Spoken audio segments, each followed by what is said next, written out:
ಎಲ್ರಿಗೂ ನಮಸ್ಕಾರ. ನಾನು ನಿಮ್ಮ ಮನೆ ಮಗಳು ರಶ್ಮಿ.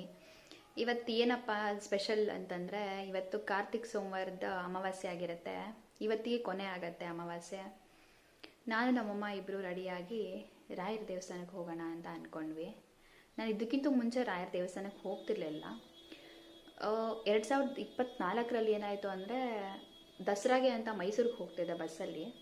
ಆವಾಗ ಒಂದು ಅಕ್ಕ ಸಿಕ್ಕಿದ್ರು ನನಗೆ. ಹೀಗೆ ಇಬ್ಬರದ್ದು ಕಾನ್ವರ್ಸೇಷನ್ ನಡೀತಾ ಇತ್ತು.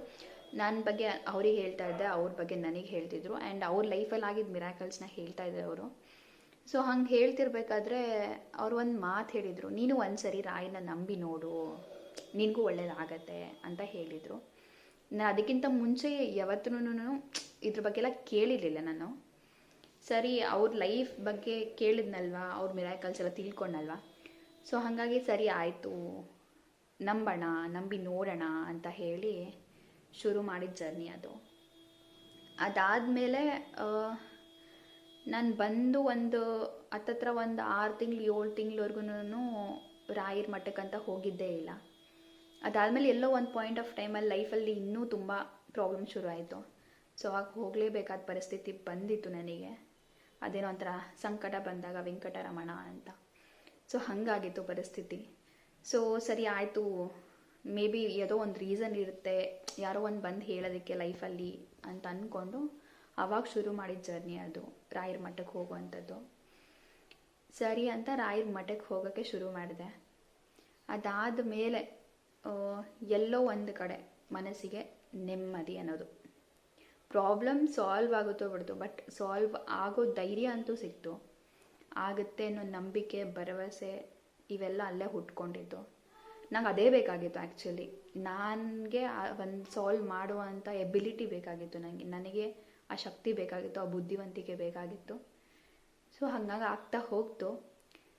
ಸೊ ಈ ರೀತಿ ಶುರುವಾದ ನನ್ನ ಜರ್ನಿ ಕಂಟಿನ್ಯೂ ಆಗ್ತಾ ಇದೆ. ಸೊ ಬನ್ನಿ ಹೋಗೋಣ ರಾಯರ ಮಠಕ್ಕೆ.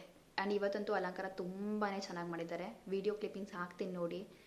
ಎಷ್ಟು ಚೆನ್ನಾಗಾಗಿದೆ ಅಂದರೆ, ಅಲ್ಲಿಂದ ಹೊರಗೆ ಬರೋಕ್ಕೆ ನಮ್ಗೆ ಮನಸ್ಸೇ ಆಗ್ತಿರ್ಲಿಲ್ಲ, ನನಗೂ ನಮ್ಮ ಅಮ್ಮನಿಗೂ. ಎಷ್ಟು ನೋಡಿದ್ರು, ಎಷ್ಟು ಕಣ್ಣು ತುಂಬಿಕೊಂಡ್ರು ಇನ್ನೂ ನೋಡಬೇಕು ಅನ್ನೋ ಕುತೂಹಲ ಜಾಸ್ತಿ ಆಗ್ತಿತ್ತೆ ಹೊರತು ಸಾಕು ಅಂತಲೇ ಅನ್ನಿಸ್ತಿರ್ಲಿಲ್ಲ. ಅಷ್ಟು ಹೂವಿನ ಅಲಂಕಾರ ಅಂತೂ ತುಂಬ ಅಮೋಘವಾಗಿತ್ತು. ತುಂಬಾ ಚೆನ್ನಾಗಿತ್ತು. ನೀವು ನೋಡಿ, ನಿಮಗೆ ಗೊತ್ತಾಗತ್ತೆ ಯಾವ ರೀತಿ ಇರುತ್ತೆ ಅಂತ.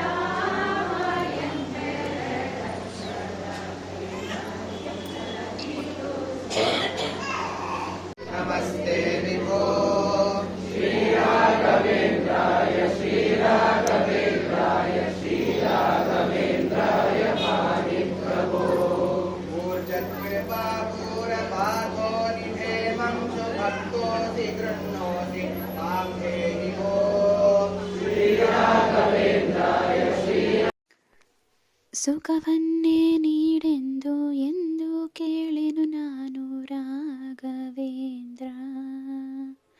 ಮುನ್ನ ಮಾಡಿದ ಪಾಪ ಯಾರ ತಾತನ ಗಂಟು ನೀನೇ ಹೇಳು ರಾಘವೇಂದ್ರ.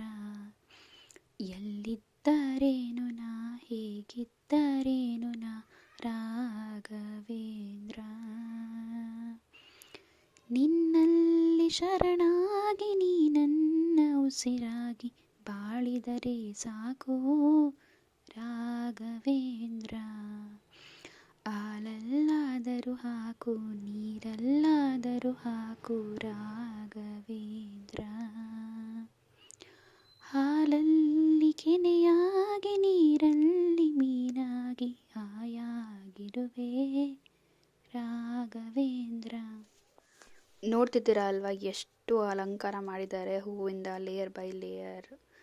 ಅದರಲ್ಲೂ ಬರೀ ದೀಪದ ಬೆಳಕಲ್ಲಿ ರಾಯರನ್ನ ನೋಡೋದು ಆನಂದ. ಅಲ್ಲಿ ಇದ್ದಂಥ ಭಕ್ತಾದಿಗಳು ಒಬ್ಬೊಬ್ರು ಒಂದೊಂದು ದೀಪ ಹಚ್ಚಿದ್ರು. ಎಲ್ಲ ಜೊತೆ ನಾನು ನಮ್ಮಮ್ಮ ಒಂದು ದೀಪ ಹಚ್ಚಿ ರಾಯರ ದರ್ಶನ ಮಾಡಿ ಸ್ವಲ್ಪ ಹೊತ್ತು ಕೂತ್ಕೊಂಡು ಎದ್ದು ಬರೋಕ್ಕೆ ಮನಸ್ಸೇ ಇಲ್ಲ. ಆದರೆ ಟೈಮ್ ಆಗಿದೆ ಅಂತ ಪ್ರಸಾದ ತಿಂದ್ಕೊಂಡು ಬಂದ್ವಿ. ಇದಾಗಿತ್ತು ಇವತ್ತಿನ ವ್ಲಾಗ್. ಮತ್ತೆ ಸಿಗ್ತೀನಿ ನೆಕ್ಸ್ಟ್ ವ್ಲಾಗಲ್ಲಿ. ಅಲ್ಲಿವರೆಗೂ ನೋಡ್ತಾ ಇರಿ ನನ್ನ ವೀಡಿಯೋಸ್ನ. ಪ್ಲೀಸ್ ಸಬ್ಸ್ಕ್ರೈಬ್ ಮಾಡ್ಕೊಳ್ಳಿ, ಲೈಕ್ ಮಾಡಿ, ಶೇರ್ ಮಾಡಿ. ಆ್ಯಂಡ್ ನೀವು ರಾಯರು ನಂಬ್ತೀರ ಅನ್ನೋದಾದರೆ ಕಮೆಂಟ್ ಮಾಡಿ.